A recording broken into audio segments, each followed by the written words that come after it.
നമസ്കാരം. കാലം സാക്ഷി. ഇത് ഉത്സവങ്ങളുടെ കാലമാണ്, വേനൽക്കാലവും. കേരളത്തിലെ ഒട്ടുമിക്ക ഉത്സവങ്ങൾക്കും ആനകൾ ഒരു ഭാഗമാണ് താനും. ഈ ആനകൾ ഇടയുകയും ആളുകൾ കൊല്ലപ്പെടുകയും നിരവധി പേർക്ക് ആജീവനാന്തകാലം കിടപ്പിലായി പോകുന്ന വലിയ പരിക്കുകളേൽക്കുകയും ഒക്കെ ചെയ്യുന്നുണ്ട്. അപ്പോഴും ഈ ചില നിയന്ത്രണങ്ങൾക്കപ്പുറത്തേക്ക് എന്തിനു വേണ്ടിയാണ് ആനകളെ ഈ ആയിരക്കണക്കിന് ആളുകൾ കൂടുന്ന ഉത്സവ പറമ്പിലേക്ക് എത്തിക്കുന്നത്? ഇതിന് ഒഴിവാക്കിക്കൂടെ? ഈ ആചാരം നമുക്ക് മാറ്റിക്കൂടെ? നമ്മുടെ രാഷ്ട്രീയ നേതാക്കൾ ആരും പറയില്ല ഇങ്ങനെ ഒരു ആചാരം മാറ്റണമെന്ന്. കാരണം അവർക്ക് ഭയമാണ്.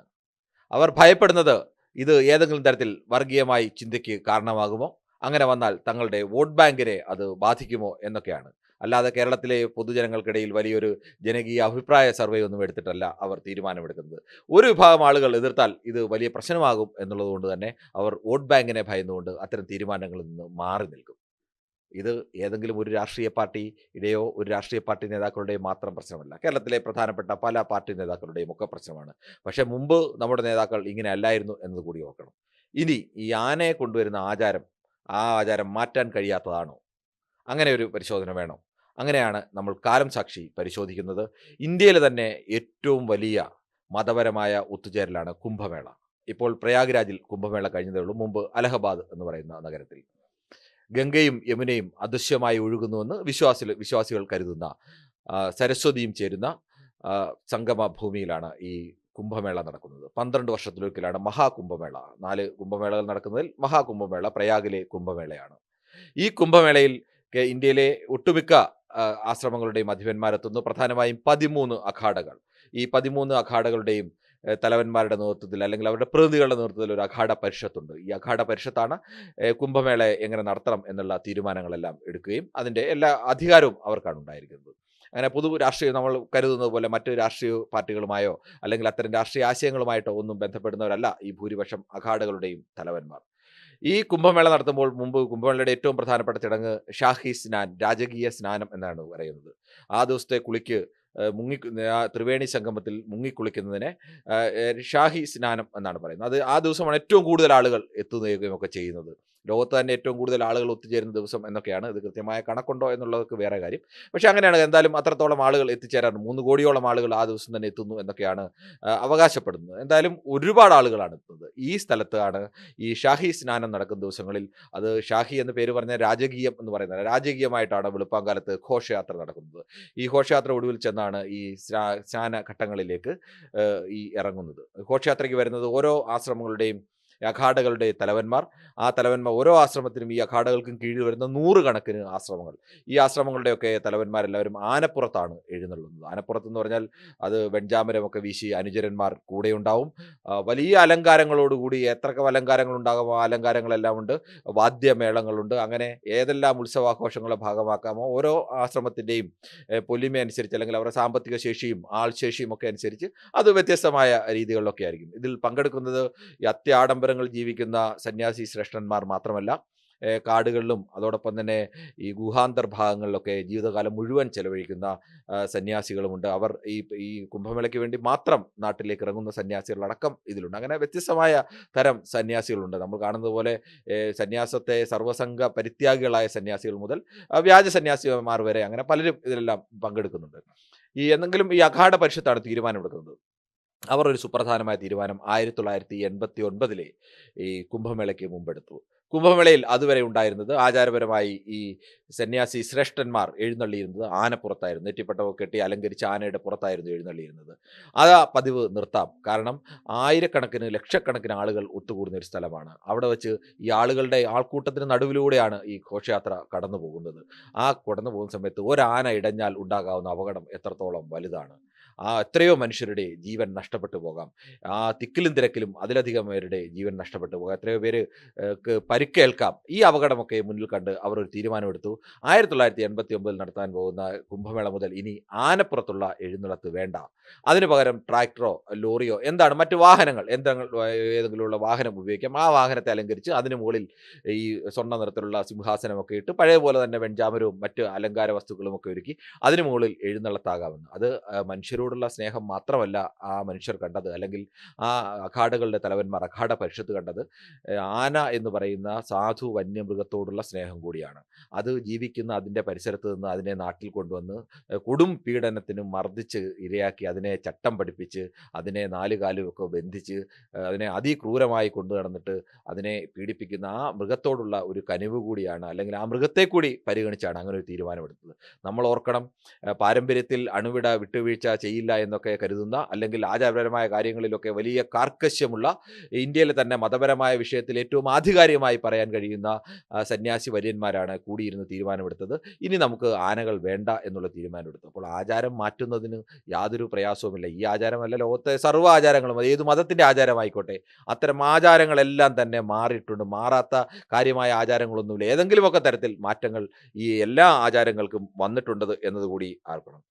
അതിനുശേഷമുള്ള ഈ പ്രാവശ്യം നടന്ന കുംഭമേളയിലടക്കം പറയാം, പ്രധാനമായും ഈ മഹീന്ദ്രയുടെ ശക്തിമാൻ ട്രാക്ടറാണ് അലങ്കരിക്കുക. അത് അലങ്കരിക്കാൻ കൂടുതൽ എളുപ്പമാണ് എന്നുള്ളതുകൊണ്ട് ആ ശക്തിമാൻ ട്രാക്ടർ മാത്രമല്ല, അംബാസഡർ കാർ മുതൽ ഓടിയുടെ ഏറ്റവും പുതിയ വെർഷൻ കാർ വരെയാണ് പൂക്കളും മറ്റ് അലങ്കാര വസ്തുക്കളും ഇട്ട് അലങ്കരിച്ച്, ചിലപ്പോൾ അതിന് മുകളിലൊക്കെയാണ് സിംഹാസനങ്ങളൊക്കെ ഇരുത്തി അതിന് മുകളിലൊക്കെയാണ് ഈ സന്യാസി ശ്രേഷ്ഠന്മാർ ഒക്കെ വരുന്നത്. വലിയ ലോറികൾ അതൊക്കെ വരുന്നു. അപ്പോൾ ഒരിക്കലും ഇടയാത്ത ഇത്തരം വാഹനങ്ങൾ, മനുഷ്യന് നിയന്ത്രിക്കാൻ കഴിയുന്ന ഇത്തരം വാഹനങ്ങളിലേക്ക് അവർക്ക് മാറാൻ കഴിഞ്ഞു. ഒരു ദേവനും കോപിച്ചിട്ടില്ല, ഒരു ദേവിയും കോപിച്ചിട്ടില്ല. ഏതെങ്കിലും ആളുകൾ ദേവപ്രശ്നം വെച്ചിട്ട് ദൈവത്തിന് ഇത് ഇഷ്ടപ്പെട്ടിട്ടില്ല എന്ന് പറഞ്ഞിട്ടുമില്ല. ഒറ്റ ആലോചനയ്ക്ക് കൊണ്ട് മനസ്സിലായി, അവിടെ കൂടുന്ന ആളുകൾക്ക് ജീവന് പ്രധാനമാണ്, അവിടെ കൂടുന്ന ആളുകളുടെ സുരക്ഷ പ്രധാനമാണ്. ആ ജീവിയോട്, ആന എന്ന് പറയുന്ന ജീവിയോട് ഈ കൊടും ക്രൂരത കാണിക്കുന്നത് ശരിയല്ല എന്ന് തിരിച്ചറിഞ്ഞവർ കൃത്യമായി തന്നെ ഒരു തീരുമാനമെടുത്തു. ആ തീരുമാനം ഇപ്പോഴും നടപ്പാകുന്നു. അപ്പോഴാണ് നമ്മുടെ കേരളത്തിൽ രാഷ്ട്രീയ നേതാക്കൾക്കടക്കം ഭയം. അവർക്ക് ഭയമാണ് ഇവരോട് പറയാൻ, നമുക്ക് നാളെ മുതൽ ഇനി ആനയെ എഴുന്നള്ളിക്കേണ്ടതില്ല, അല്ലെങ്കിൽ ഉത്സവങ്ങളുടെ ഭാഗമായി കൊണ്ടുവരേണ്ടതില്ല, അല്ലെങ്കിൽ ടൂറിസത്തിൻ്റെ ഭാഗമായ തൃശ്ശൂർ പൂരം പോലുള്ള ഏതെങ്കിലും ഉത്സവങ്ങൾ ഉണ്ടെങ്കിൽ അവിടെ നിയന്ത്രണങ്ങളോടുകൂടി ഇതാവാം. അല്ലാതെ കേരളത്തിലെ ഈ ഒരു 10-50 വർഷം മുമ്പ് ഇപ്പോൾ ഈ ആന എഴുന്നള്ളിക്കുന്ന, അല്ലെങ്കിൽ ആന വരുന്ന മിക്ക ആരാധനാലയങ്ങളിലും ഈ ആന ഇല്ലായിരുന്നു എന്നത് യാഥാർത്ഥ്യമാണ്. എന്തിന്, സ്വാതന്ത്ര്യം കിട്ടുന്ന കാലത്ത് ഈ കേരളത്തിൽ ആകെ ഉണ്ടായിരുന്നത് 100-ൽ താഴെയുള്ള ആനകൾ മാത്രമാണ്. അവിടെയാണ് ഇന്നിപ്പോൾ 700ഓളം ആനകളുള്ളത്. ഇത്രയധികം ആന ഉടമകളൊന്നും അന്ന് എവിടെയും ഉണ്ടായിരുന്നില്ല. തടി പിടിക്കാനുള്ള ആനകളായിരുന്നു അന്ന് പ്രധാനമായും ഉണ്ടായിരുന്നത്. പിന്നീട് ഇപ്പോൾ ഓരോരുത്തരും അവരുടെ ഒരു പുങ്കത്തരം കാണിക്കാനുള്ള, കൂടുതൽ സമ്പത്തായപ്പോൾ ആ സമ്പത്ത് അടുത്ത കമ്മിറ്റിക്കാർ, അല്ലെങ്കിൽ തൊട്ടടുത്ത കരക്കാർ വലിയ 8 ആനയെ കൊണ്ടുവന്നെങ്കിൽ നമ്മൾ 10 ആനയെ കൊണ്ടുവരണം.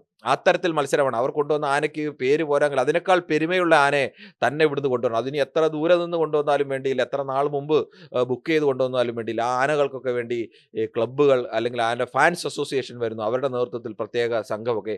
ഇവരെയൊക്കെ ആനപ്രേമികൾ എന്നാണ് വിളിക്കുന്നത്. എങ്ങനെയാണ് ഇവരെ യഥാർത്ഥത്തിൽ നമുക്ക് ആനപ്രേമികൾ എന്ന് വിളിക്കാൻ കഴിയുന്നത്? നമ്മൾ ആലോചിക്കണം, ആന ഒരു വന്യജീവിയാണ്. അതൊരിക്കലും ഇണങ്ങില്ല, അത് ഒരിക്കലും മനുഷ്യനോട് സ്നേഹം കാണിക്കുകയില്ല. ബാക്കിയെല്ലാം സ്നേഹം കാണിച്ചെന്ന് പറയുന്ന കഥകൾ മാത്രമാണ്.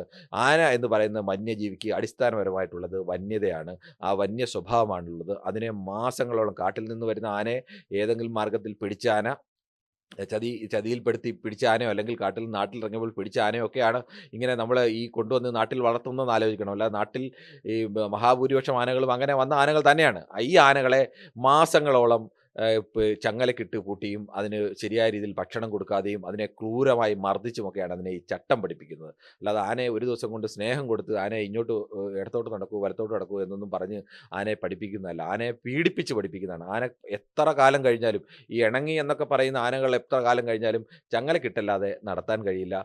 പാപ്പാന്മാരുടെ കയ്യിൽ നല്ല കൂർത്ത കുന്തം അവരുടെ കയ്യിൽ ഉണ്ടാവും. ആ വടി ഉണ്ടയുടെ അറ്റത്ത് കൂർപ്പിച്ച് തന്നെ വെച്ചിരിക്കുകയാണ്.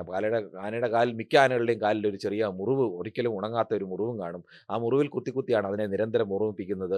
ഇതിനൊക്കെ വേദന ഉണ്ടാവും ഞാൻ പറയുന്നത് അനുസരിച്ചില്ലെങ്കിൽ. അങ്ങനെ ആനയെ ഒരു അടിമത്തത്തിലേക്ക് എത്തിക്കുന്നു എന്നതിനപ്പുറം ഗതികെട്ട് ആ മൃഗം ഇതെല്ലാം അനുസരിക്കുകയാണ്. വേദന ഭയന്നുകൊണ്ട് മാത്രമാണ് ആ മൃഗം അനുസരിക്കുന്നത്. എന്നിട്ട് ആനയെ എങ്ങനെയാണ് ഉത്സവ സ്ഥലത്തേക്ക് മുൻകാലങ്ങൾ കൊണ്ടുവരുന്നില്ല എന്നൊക്കെ ചോദിക്കുക. മുൻകാലങ്ങളിൽ കേരളത്തിലെ മിക്ക ആരാധനാലയങ്ങളുടെയും ഭാഗമായിട്ട് വിശാലമായ പാടങ്ങളിലോ വലിയ ഗ്രൗണ്ടുകളിലോ ഒക്കെയാണ് ഈ ആനകളെ കൊണ്ടുവരികയും എഴുന്നള്ളിച്ച് നിർത്തുകയും നടത്തുകയും ഒക്കെ ചെയ്തിരുന്നത്. അവിടെ ആളുകൾ ഇത്രത്തോളം ഉത്സവത്തിന് ആളുകളൊന്നും ഉണ്ടായിരുന്നില്ല. കഴിഞ്ഞ ഒരു 30 വർഷമോ 20 വർഷമോ ഓരോരുത്തരുടെ ജീവിതകാലം അനുസരിച്ച് പരിശോധിച്ചാൽ ഓരോരുത്തരുടെയും ചെറുപ്പകാലങ്ങളിൽ നിങ്ങൾ കണ്ട ഉത്സവങ്ങളിൽ ഉണ്ടായിരുന്ന ആളുകളാണോ ഇപ്പോഴുള്ളത്? അതിൻ്റെ എത്രയോ ഇരട്ടി ആളുകളാണ് ഇപ്പോൾ ഉത്സവത്തിന് വരുന്നത്. എല്ലാ ആരാധനാലയങ്ങളുടെയും ചുറ്റുമുണ്ടായിരുന്ന വലിയ തുറസായ പറമ്പുകളുടെ അളവ് കുറഞ്ഞു.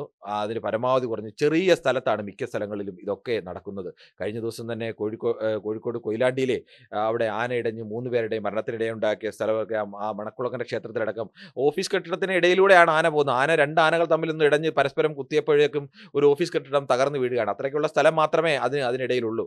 എന്തായാലും ആ ക്ഷേത്രക്കാർ ഒരു തീരുമാനമെടുത്തു. അടുത്ത വർഷം മുതൽ ആനയെ എഴുന്നള്ളിക്കുന്നത് ഞങ്ങൾ അവസാനിപ്പിക്കുന്നു എന്നുള്ളത്. 3 പേരുടെ മരണം വേണ്ടി വന്നു അങ്ങനെ ഒരു തീരുമാനമെടുക്കാനാണെങ്കിൽ പോലും ആ മരണത്തിലെങ്കിലും അവർ അങ്ങനെ ഒരു തീരുമാനമെടുത്തത് തികച്ചും മാതൃകാപരമായ തീരുമാനം തന്നെയാണ്. ഈ ആനയെ പ്രധാനപ്പെട്ട മറ്റൊരു കാര്യം കൂടെ ആലോചിക്കണം. ഈ ആനയെ എപ്പോഴും സ്നേഹികൾ എന്ന് പറയുന്ന ആനപ്രേമികൾ എന്നൊക്കെയാണ് പറയുന്നത്. അത് ചിലപ്പോൾ അവർക്ക് ആനയോട് ഒറിജിനലായി സ്നേഹം കാണും. അതിനെയൊന്നും നമ്മൾ നിഷേധിക്കുന്നില്ല. പക്ഷേ അവർക്ക് യഥാർത്ഥത്തിൽ ആനയോട് സ്നേഹമുണ്ടെങ്കിൽ, അങ്ങനെ ഒരു സ്നേഹമുണ്ടെങ്കിൽ അവർ ആലോചിക്കേണ്ടത് ഈ ജീവിയെ ഇങ്ങനെ ക്രൂരമായി പീഡിപ്പിച്ചാണോ? നമ്മുടെ വീട്ടിലൊരു പട്ടിയാണെങ്കിൽ ഇണങ്ങുന്ന ജീവിയാണ്. ആന ഒരിക്കലും ഇണങ്ങുന്ന ജീവിയല്ല. അതിനെ മെരുക്കാൻ മാത്രമേ കഴിയൂ. അതും ഭയപ്പെടുത്തി മെരുക്കാൻ മാത്രമാണ്. അതും ആജീവനാന്തകാലം ഭയം നിലനിർത്തണം. ഒരിക്കൽ ഭയപ്പെടുത്തി മെരുക്കിയത് കൊണ്ട് പിന്നീട് ആന അതെല്ലാം ഓർത്തിരുന്ന് എല്ലാ കാലത്തും അനുസരിക്കുമെന്നും കരുതരുത്. അതിന് ഇടയ്ക്കിടയ്ക്ക് ഈ ഭയം അതിൻ്റെ മനസ്സിലേക്ക് കൊടുത്തു മാത്രമാണ് അതിനെ ഇങ്ങനെ നിയന്ത്രിച്ച് നിർത്തുന്നത്. പിന്നെ ഈ ആനയ്ക്ക് സംബന്ധിച്ചിടത്തോളം കാട്ടിൽ ജീവിക്കുന്ന ഒരു ജീവി, അതിനെ സംബന്ധിച്ച് പരമാവധി തണലിൽ ജീവിക്കുന്ന ഒരു ജീവിയാണ്. എപ്പോഴും ചോലമരങ്ങൾക്കിടയിലൂടെയൊക്കെ സഞ്ചരിക്കാൻ, വലിയ വെയിലത്ത് പോയി അതൊരു കാരണവശാലും നിൽക്കാൻ തയ്യാറാവുന്ന ജീവികൾ. ആ ആനയാണ് നമ്മൾ ഈ നട്ടുച്ച വെയിലത്ത്, പൊരി വെയിലത്ത്, അതും ഏറ്റവും ചൂട് കൂടിയ കാലത്ത് കൊണ്ടു നിർത്തുന്നത്. ആനയുടെ കാലിനകത്തോട് ചേർന്ന് കുറച്ച് സ്ഥലത്ത് മാത്രമാണ് വിയർപ്പ് ഗ്രന്ഥി ഉള്ളത് തന്നെ. ഈ വലിയ ശരീരത്തിൽ വിയർപ്പ് ഗ്രന്ഥി ഇല്ലെങ്കിൽ ഉള്ളിൽ ചൂട് കൂടിയാലുള്ള അവസ്ഥ അറിയാം. ആന നിരന്തരം ചെവിയാട്ടി നിൽക്കുമ്പോൾ നമ്മൾ വിചാരിക്കും ആന സന്തോഷം കൊണ്ട് ചെവിയാട്ടുകയാണെന്ന്. ആന സന്തോഷം കൊണ്ട് ചെവിയാട്ടുന്നൊന്നുമില്ല. അതിൻ്റെ ശരീരത്തിലെ ഊഷ്മാവ് നിലനിർത്താൻ വേണ്ടിയുള്ള, പിടിച്ചു നിർത്താൻ വേണ്ടിയുള്ള അതിൻ്റെ ശ്രമത്തിൻ്റെ ഭാഗമാണ് ഈ ചെവിയാട്ടലൊക്കെ. എന്തിന് ഈ ആനക്കുട്ടി ഇങ്ങനെ നിരന്തരം തല ആട്ടിക്കൊണ്ടേ ഇരുന്ന് കളിക്കുമ്പോൾ നമ്മൾ വിചാരിക്കും ആനക്കുട്ടി വലിയ സന്തോഷത്തിൽ കിടന്ന് കളിക്കുകയാണെന്നൊക്കെ. അങ്ങനെയല്ല. കാട്ടിലെ ഒരു ആനയുടെ കുട്ടിയും അത്തരത്തിലൊന്നും കളിക്കാറൊന്നുമില്ല. അത് അതിൻ്റെ അസ്വസ്ഥത പ്രകടിപ്പിക്കൽ കൂടിയാണ്. അത് പലതരത്തിൽ അതിങ്ങനെ പ്രകടിപ്പിക്കുന്നു എന്നത് കൂടിയാണ്. അതോടൊപ്പം തന്നെ ഈ അതിനെ യഥാർത്ഥത്തിൽ ഈ ചില ആനകളൊക്കെ കണ്ണിൽ മരക്കറ ഒഴിച്ചടക്കം അതിൻ്റെ പല ആനകളുടെയും കാഴ്ചശക്തിയൊക്കെ പിന്നീട് കുറയുന്നതും ഒറ്റക്കണ്ണനായി പോകുന്നതും ഒക്കെ അങ്ങനെയാണ്. അതിനെ ചട്ടം പഠിപ്പിക്കുന്നതിൻ്റെ ഭാഗമായി അതിനെ മരക്കറ ഒഴിപ്പിച്ചൊക്കെ അതിനൊരു പീഡനം നടത്താറുണ്ട്. ഇതൊന്നും പലരും സമ്മതിക്കാറില്ലെങ്കിലും നല്ല ആന പാപ്പാന്മാരോട് ചോദിച്ചാൽ, ആന പരിശീലകരോട് ചോദിച്ചാൽ അവരെല്ലാം ഇങ്ങനെയൊക്കെ തന്നെയാണ് ഇതിനെ നിയന്ത്രിക്കുന്നതെന്ന് നമുക്ക് കണ്ടെത്താൻ കഴിയും. അതോടൊപ്പം തന്നെ മനുഷ്യ സംസർഗം അങ്ങനെ ഏതെങ്കിലും തരത്തിൽ ഇഷ്ടപ്പെടുന്ന ഒരു ജീവി കൂടിയല്ല ആന. ആന കാട്ടിൽ അടക്കം സമൂഹമായി ജീവിക്കുന്നതാണ്. ഒരു ആനക്കൂട്ടമാണ്. 10 12 ആനകളൊക്കെ ചേരുന്ന, അല്ലെങ്കിൽ അതിൽ കൂടുതൽ ആനകളുമൊക്കെ ചേരുന്ന കൂട്ടമായി ജീവിക്കുന്ന ഒരു ജീവിയാണ്. അതിനെയാണ് ഇങ്ങനെ ഒറ്റപ്പെട്ട് കൊണ്ടുവന്ന ഒരു ഏകാന്തവാസത്തിലേക്ക് നമ്മൾ പിടിച്ച് അങ്ങനെ നമ്മുടെ ചങ്ങലയ്ക്കൊക്കെ ഇട്ട് നമ്മൾ അതിൻ്റെ ഭക്ഷണത്തിൽ നിന്ന് മാറ്റി നിരന്തരം തെങ്ങോലയും പനയോലയും ഒക്കെ മാത്രം കൊടുത്ത് അതിനെ ജീവിപ്പിക്കുന്നതും അതിന് കാലങ്ങളോളം മനുഷ്യൻ്റെ ഭാഗത്തു നിന്നുള്ള അസുഖങ്ങൾ ഉണ്ടാകുന്നു. അപ്പോൾ ഈ ഒരു കാരണം പറഞ്ഞാലും ആനയെ നമുക്ക് പ്രേമം എന്നൊന്നും പറയാൻ കഴിയില്ല. അത്രത്തോളം ക്രൂരതയാണ് ആ ജീവിയോട് ചെയ്യുന്നത്. ആചാരങ്ങൾ മാറ്റേണ്ടതാണെങ്കിൽ അതിന് മുൻകൈ എടുക്കേണ്ടത് കേരളത്തിലെ രാഷ്ട്രീയ നേതാക്കൾ തന്നെയാണ്. അവരാണ് അഭിപ്രായം പറയുന്നത്. വോട്ട് ബാങ്ക് അല്ല. കാലത്തിൻ്റെ എല്ലാ മാറ്റങ്ങളും ഉണ്ടായിട്ടുള്ളത് ഇത്തരം രാഷ്ട്രീയ നേതാക്കൾ അല്ലെങ്കിൽ സാമൂഹിക പരിഷ്കർത്താക്കൾ അതിശക്തമായ അഭിപ്രായം പറഞ്ഞതുകൊണ്ടാണ്. അത്തരം അഭിപ്രായങ്ങൾ പറഞ്ഞതുകൊണ്ട് മാത്രമാണ് മാറ്റങ്ങൾ ഉണ്ടായത്. ആ അഭിപ്രായം പറയുന്ന ഘട്ടത്തിൽ ഇവർക്കെതിരെ വലിയ എതിർപ്പുകൾ ഉണ്ടായിട്ടുണ്ട്. സമൂഹത്തിൻ്റെ എതിർപ്പുകളെ മറികടന്നല്ലാതെ ഒരു മാറ്റവും സാധ്യമാക്കിയിട്ടില്ല. അതുകൊണ്ട് എല്ലാ ആചാരങ്ങളും മാറിയിട്ടുള്ളതാണ്. അതിന് ഏത് മതത്തിൻ്റെതായാലും ആരെങ്കിലുമൊക്കെ അതിൽ ബലം പിടിച്ചു നിൽക്കുന്നുണ്ടെങ്കിൽ, മാറ്റരുത് എന്ന് പറഞ്ഞ് വാശി പിടിച്ചു നിൽക്കുന്നുണ്ടെങ്കിൽ അവർക്ക് മറ്റു പല ലക്ഷ്യങ്ങളും കാണും. ആ ലക്ഷ്യത്തിന് വേണ്ടി നിൽക്കുന്നവരുടെ കൂടെ അല്ല കാലം നിൽക്കേണ്ടത്, മാറ്റത്തിനൊപ്പമാണ് കാലം നിൽക്കേണ്ടത്. ഇക്കാര്യത്തിലും അങ്ങനെ ഒരു മാറ്റി ചിന്തയ്ക്ക് കേരളത്തിലെ ഈ ആന എഴുന്നള്ളിക്കുന്ന അല്ലെങ്കിൽ ആന ഉത്സവത്തിന് ഉപയോഗിക്കുന്ന എല്ലാ കമ്മിറ്റികളും തയ്യാറാണ്. അതിനൊക്കെ അപ്പുറത്തേക്ക് അവരോട് ആർജവത്തോടു കൂടി പറയാൻ വേണ്ടി കേരളത്തിലെ രാഷ്ട്രീയ നേതാക്കൾക്ക് കൂടി തയ്യാറാവണം. അങ്ങനെയൊക്കെ പറഞ്ഞ നേതാക്കൾ മുമ്പുണ്ടായിരുന്നു. പല പ്രധാനപ്പെട്ട വിശ്വാസങ്ങളുമായി ബന്ധപ്പെട്ട് അതിശക്തമായ അഭിപ്രായങ്ങൾ പറഞ്ഞ നേതാക്കൾ ഉണ്ടായിരുന്നു. ഏതെങ്കിലും ഒരു തെരഞ്ഞെടുപ്പിൽ ചെറിയൊരു തിരിച്ചടി നേരിടുന്നോ അല്ലെങ്കിൽ അവരുടെ വോട്ട് ബാങ്ക് നഷ്ടപ്പെടുമോ എന്നത് കണ്ടല്ല രാഷ്ട്രീയ നേതാക്കൾ അഭിപ്രായങ്ങൾ പറയേണ്ടത്. എന്തായാലും ഇക്കാര്യത്തിൽ ഇന്നല്ലെങ്കിൽ നാളെ ഒരു മാറ്റം ഉണ്ടാകും എന്നത് തന്നെ ഉറപ്പാണ്. എന്തായാലും ഇത്രയും കാലം കേരളം മാറിയിട്ടുണ്ടെങ്കിൽ, ഈ ലോകമാകെ മാറിയിട്ടുണ്ടെങ്കിൽ ഈ വിഷയത്തിലും മാറ്റം ഉണ്ടാകും എന്ന ഉറച്ച വിശ്വാസത്തിൽ തന്നെയാണ്. നമുക്ക് കാലം സാക്ഷിയുടെ അടുത്ത ലക്കത്തിൽ വീണ്ടും കാണാം.